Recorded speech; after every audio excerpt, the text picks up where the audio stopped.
looking for. Your specially grilled newspaper, spiced with lifestyle, sport, entertainment, politics, business, and international news. The Voice is available every Friday. Subscribe now. The Voice. Welcome to the Voice of the People. I am your host, Chief, and my co-host, Mr. Fangs. This is your current affairs debate and analysis show.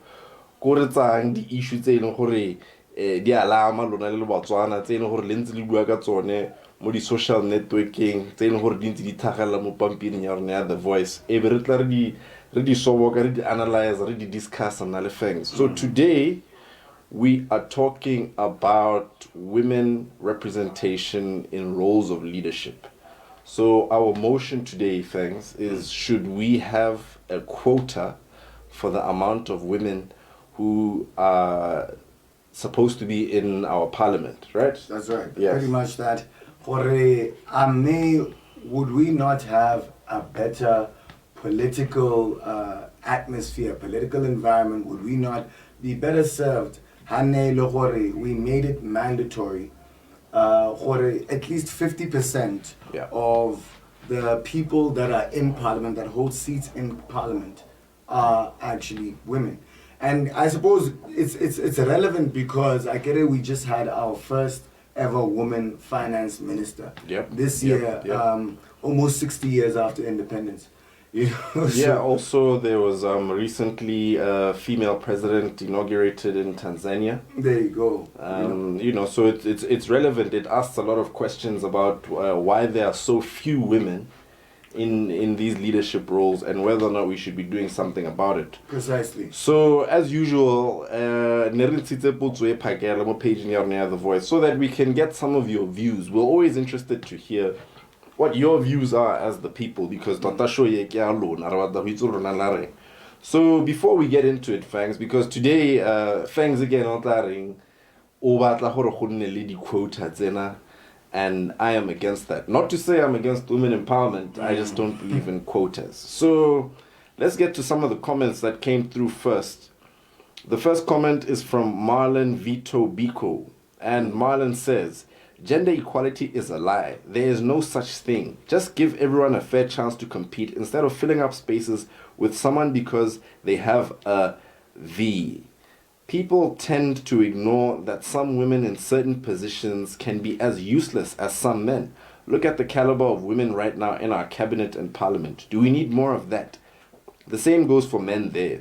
We should be advocating for competency and capability regardless of whether it comes in a skirt or trousers.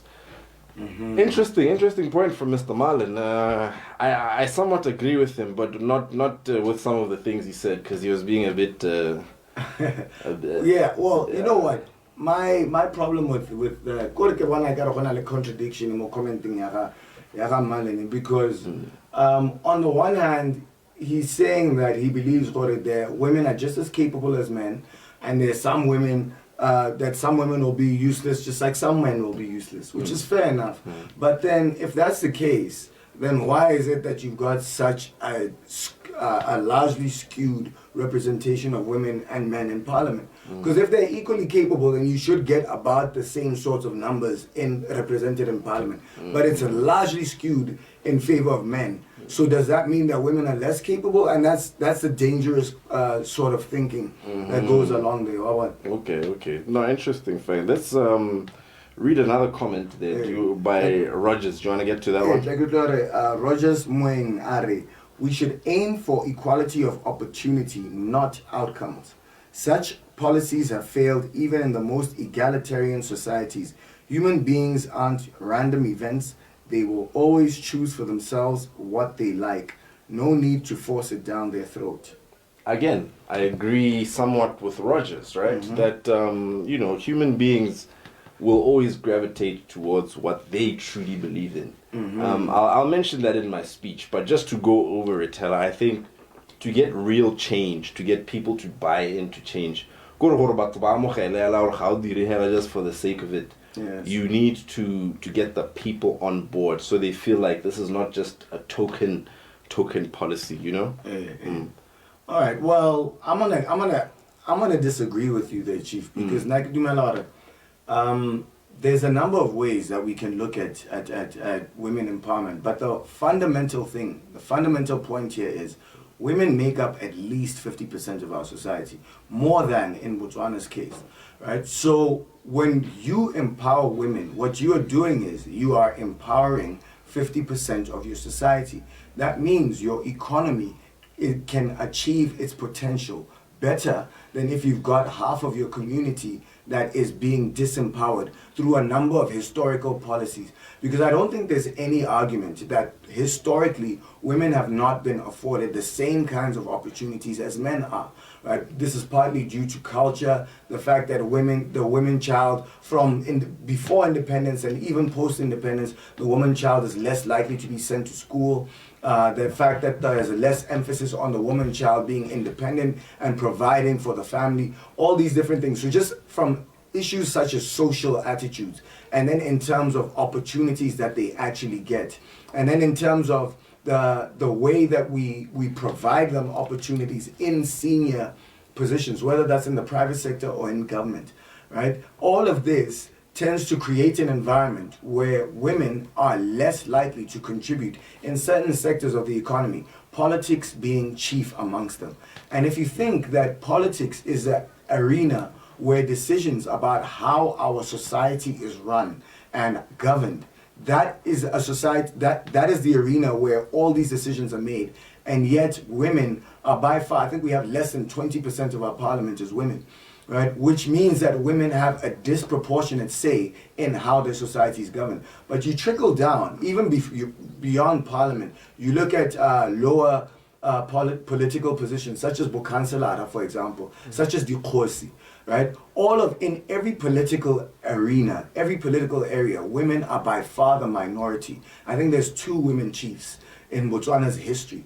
So, at least post-independence. So that kind of shows that already you have got people that are being pushed out of the ability to make decisions that affect society.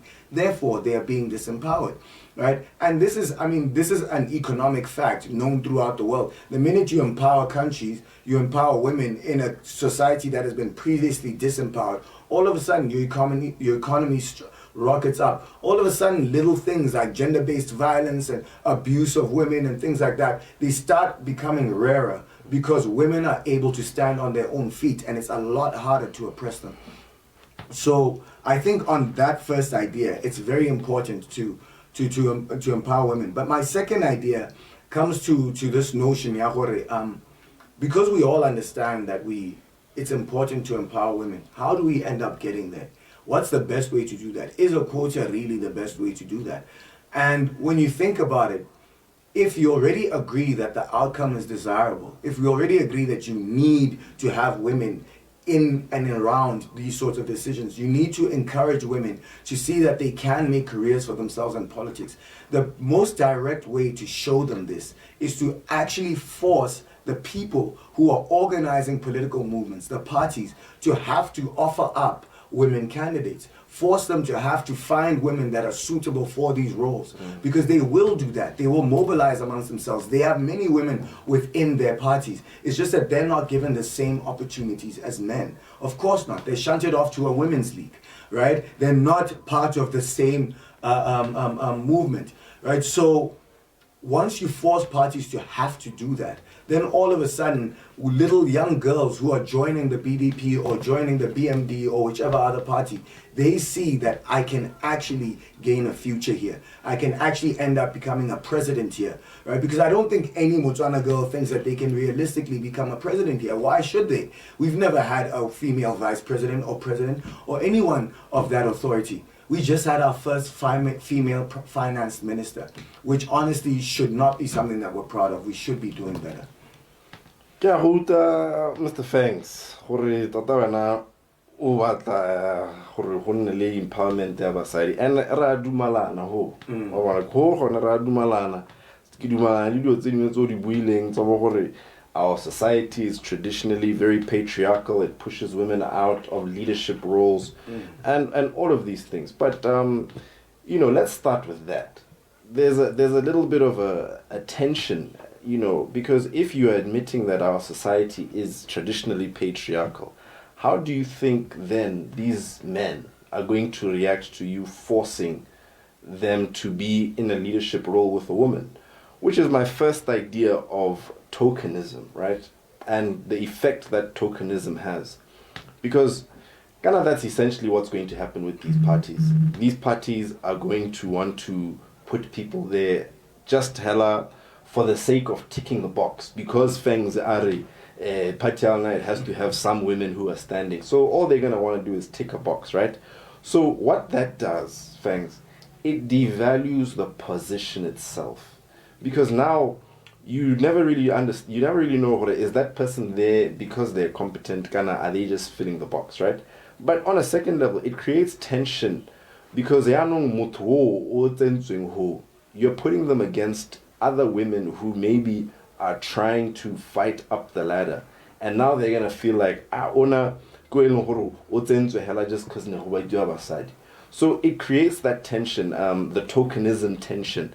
And it's not really nice because when you're trying to empower women, it should be in an environment where everybody understands.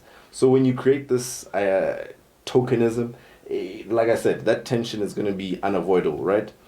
But here's the most important thing, Fangs, right? That what I'm going to say is leadership is not about gender, right? And as one of the comments said, that, you can have women there who are just as competent as some men who are there, and not just because they're a woman, how am I supposed to say that they're going to be any more competent, right? Actually, what ends up happening in most cases of affirmative action is, you don't get the real change you're looking for. Because like I said in the beginning, there's tokenism. So basadi bateng batle fewer these positions that are meaningless, social officer, not to say that it's a meaningless position, but less powerful positions, right? Because then they want to be seen as fulfilling the quota and making sure that the women are doing something. So more often than not, the women are given these less significant roles, right? So the change that you're looking for, the impact that you're looking for, it never really translates because then the women are just shoved to the side. Because as you admitted, this is a system that's patriarchal. So already, how create these tensions within the system? Now already, what are they going to do? They're going to give them the positions that are the most meaningless, right? Now, how do you get real change? Because there is a need for women empowerment, right? But we differ on the strategy because I believe that all change, for it to be truly lasting and impactful, it needs to be organic. People need to buy into this idea from the ground, from a grassroots level, right? It can't be something saying or why is this important, right? Because then you actually get the women who want to stand and want to compete, who actually believe that in their merits, and not that they're going in a system just because of their women. And the reverse is actually true for the people on the other side who are their supporters, who then know that the candidate that we're supporting is there not just because of their gender, they're there because of their competence. So maybe what's necessary is a little bit of empowerment across the board from the political parties to encourage women to be able to stand. But then when you force them to stand, it creates that tension, and empowerment can't happen under an environment of tension, Mr. Fangs. And you know what? I like where you were getting near the end. I don't know but near the end there, right? I get where you're going, right? When you're talking about getting political parties to enact this sort of change and empower women more. Where I think Mchivana is you need to find women that are already interested in politics to get them to be the ones that join politics and inspire other women. And my issue is, the problem is when it looks like a male-only club, it's very unlikely that you're going to get women, even if they could have been interested in politics, to want to be a part of that environment. Right now, what I'm trying to define the reality is if I join politics today, I know I'm not competing against women.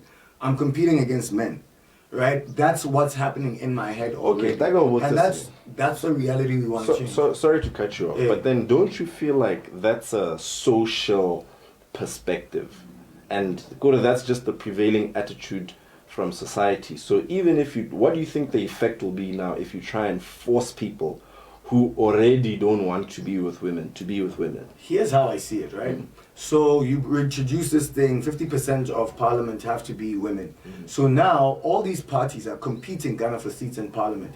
So now if you're the smart party, you want to make sure that most of those women are your women from your party so that you have the most influence, right? So that you have the most seats. You're the party that wins. So that creates a whole opportunity for guys to have a completely opposite motivation to try find the best, most capable women who are interested in politics so that they can get them to win seats. But we need 40 of that 50% in the barrel. Why? But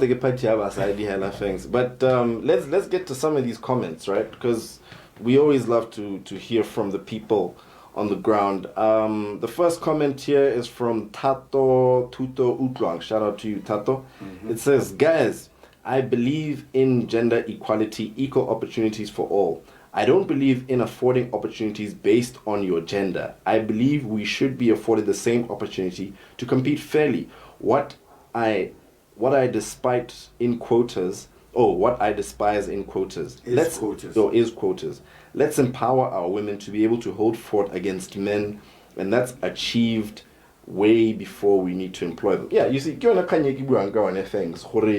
and this is coming from a woman, right? And this is what's going to happen is the women who are propped up as the tokens, other women are going to see them as less competitive. That's essentially the tone that's coming across here.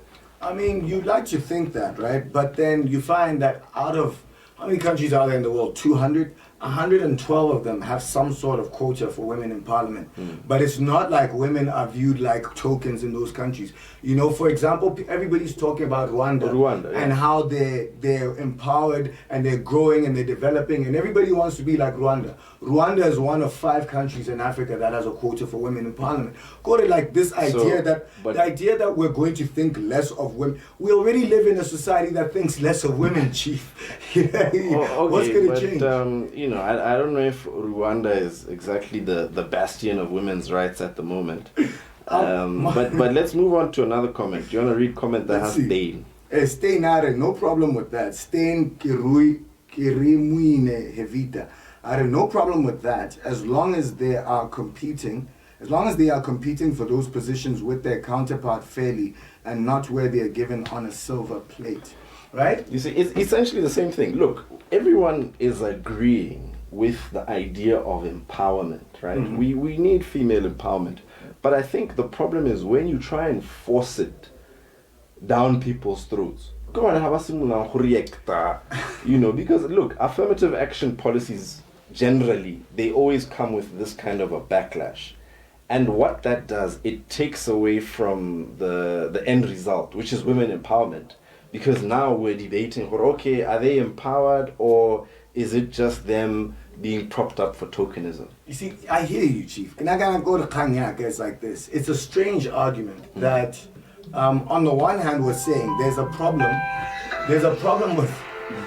Sorry. Right? Hey, they're calling you to complain. Yeah, you don't want them to be empowered, Chief. Right?